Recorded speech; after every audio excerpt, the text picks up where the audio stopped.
The coalition unveiled its long-awaited defence funding plan, pledging to boost spending by $21 billion over the next 5 years. This would see spending on defence rise by the coalition to 2.5% of GDP within that period and reach 3% of GDP within a decade. Joining me now to discuss this and more, Shadow Defence Minister Andrew Hastie. Andrew, welcome to the program. Look, it's not just the quantum you spend, you know that, I know that, but where you spend it, how you spend it. Tell me how your plan's different from what Labor says we need.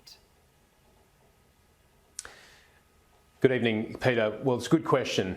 Labor has run down defence over the last 3 years. There's been no money and they've kept the spend at 2% of GDP. It's been static for the last 3 years. And the reality is that AUKUS is a big imposition on the defence budget. So we've got to grow the defence budget or we'll keep cannibalising capabilities in Army, Navy and Air Force, which is what's happening right now under Labor. In fact, we've seen $80 billion worth of cuts, delays and reprioritisations in defence under Richard Marles and Anthony Albanese. So we are investing in defence, and the question is where? Well, AUKUS is one thing. We're going to get AUKUS moving. It's been delayed under Labor. We're going to reinstate the 4th Squadron of F-35 Joint Strike Fighters. We're going to invest in drone and counter-drone technology, and we're going to rebuild Army and Navy, and particularly the sustainment budgets. One of the first things that always gets cut is the sustainment budget, and which means our pilots don't get enough flying hours, our sailors don't get enough sea time, and our troops don't get to train with live ammunition. So these are the things that we're going to reinstate with our spend. I know when Australians look at you, they feel confident that if the worst came to the worst, if we really were in a skirmish or something worse on our horizon, that you in the job would do your best to keep Australia safe. A lot of your supporters, though, I have to say, perturbed that it's taken the coalition a long time to get this policy out. What would you say to that? Well, Peter addressed this today. Peter Dutton addressed this today.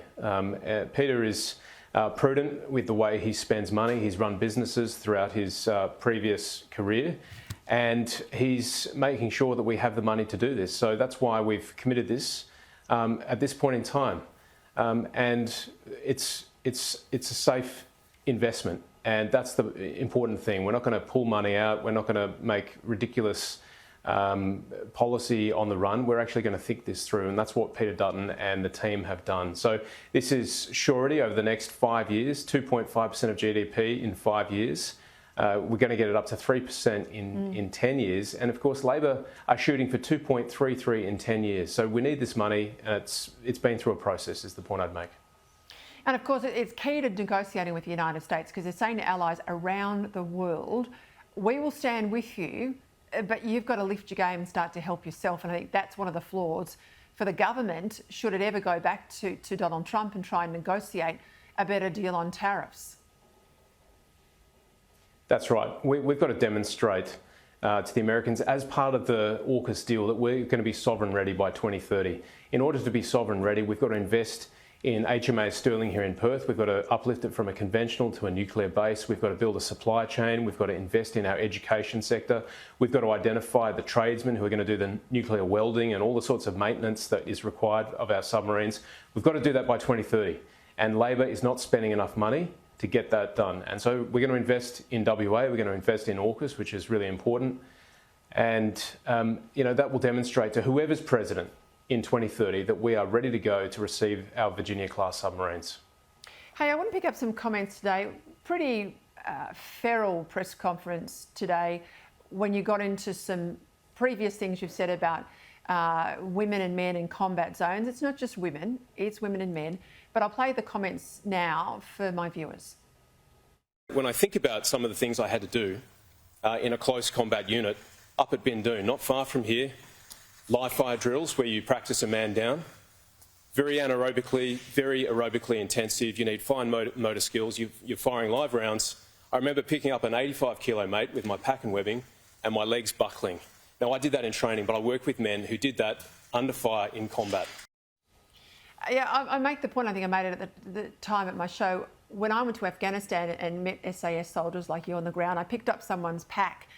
I could barely lift the pack, let alone be able to lift someone, if I had to, out of, trouble on a battlefield. Now, if I could do it, and I'm 6 foot tall, if I could do it, I'd argue for the job. But if I can't do it, it's about my physical ability. Andrew, it's got nothing to do with my gender. And I think it's hard for anyone listening to you today to disagree with the point you're making. That's right, which is why we insist on one standard for our combat units, whether it's to be a fighter pilot or a member of the 2nd Commando Regiment or the SAS, whatever it might be, one standard, meet the standard, you're in. Yeah, I commend you on how you handled that today. Hey, what's going on with Russia, Indonesia and the ducks and drakes the government's playing by refusing to give you, as they should under the caretaker conventions, a proper defence briefing? Well, it's a massive report that apparently the Russians have approached Indonesia to put an airhead to our north in Indonesian territory. Now, we don't know how true that report is, but we deserve a brief because it's a very significant move by Russia, a continental power all the way up in Europe, to then start venturing down into the Indo-Pacific as far south as Indonesia. So we should be getting a brief, and even if it's a secure brief, we should be brought in, and Labor don't want the scrutiny. It looks like they've been caught on the run, and they don't want to make this an election issue because they're weak on national security. That's the point about Anthony Albanese. For the last 3 years, he's demonstrated consistent, persistent weakness in the face of strategic challenges in our region. Just on Anzac Day, of course, it's Friday. Survey out today that says less than 1 in 4 younger Australians, so 13 to 28 years, feels a strong connection to Anzac Day. Only 16% of Gen Z say they'd defend the nation if they had to. I've always said, Andrew, first they're going to come for Australia Day. This is the hard left. Then they'll go after Anzac Day. We've got a PM in this country who seems ashamed of our flag. So how do you turn this around? Well, I think that young Australians just want to be challenged. No one's actually asked them to step up. No one's actually asked them to serve or be part of our Anzac tradition. Of course, there's issues in our education system with a syllabus that runs down a lot of our history, the good parts of it. We've got to tell all sides of history, but even the good parts of our history are being run down by some areas of the education sector. But I think the reality is we've seen this story before. We saw it in the UK, in fact, in 1933 at the Oxford Union, where they had a debate that people would no longer fight for king and country. And the debate was won with a big majority. Young Britons at the time voted never to defend king and country. Well, the Second World War broke out in 1930, and in 1940 it was young Britons who defended the UK from German invasion at the cost of many lives. So I have every confidence that if young Australians were asked to step up, they would meet the challenge. And it's finding those young Australians now and getting them into uniform and serving our country. That's what I'm going to do as Minister for Defence. Look, we're almost out of time, but the PM's going to WA a lot. That says to me maybe he thinks he's in trouble. How's the campaign going on the ground? Look, we're working really hard. I'm in the South Metropolitan area. I know Jan Norberger up in Pearce is working hard, Matt Moran in the seat of Bullwinkle, Tom White in Curtin, Howard Ong in Tangney. They're our key seats. That's what we're focused on. To my south, Ben Small in Forest. These people are working very, very hard for the Liberal Party. And you know what? We're starting to see the needle turn. We're starting to see people saying, you know what? This Prime Minister, he's weak, he's woke, and he's sending us broke, as Advance is making very clear.